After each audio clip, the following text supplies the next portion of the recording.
रे काहे दिलवा के दर्द बढ़ावता रे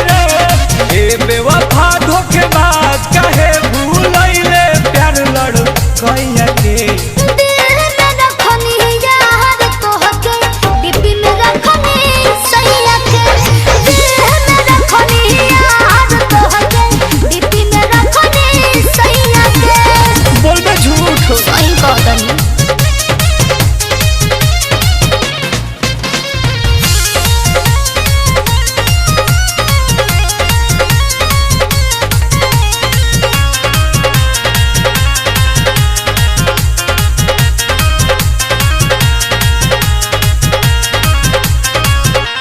मत रोहब मोहजनुआ तोहके कोरबा में राखब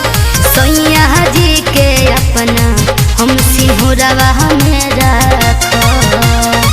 बुझला खुशल बे ना हो काट दिहले ते दिल के हमारा सब्जी के जैसे कोई दिहले ते बैन हमके पबजी के जैसे अरे अब ना फंसब जाल में तोरा मुँह मारो प्यार के मैया के देह में रखनी यार तोहके डिब्बी में रखनी सैया के अरे देह में रखनी यार तोहके डिब्बी में रखनी सैया के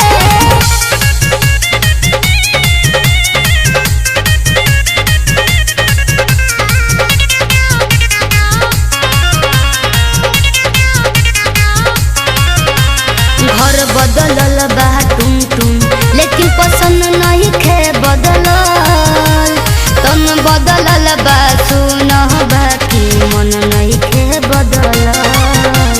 काहे नहीं बुझल पागल भइल बड़ा अरे भर जवानी लुटले फिर पराई बन गईले हम बानी कुंवारे ते तमाई बन गईले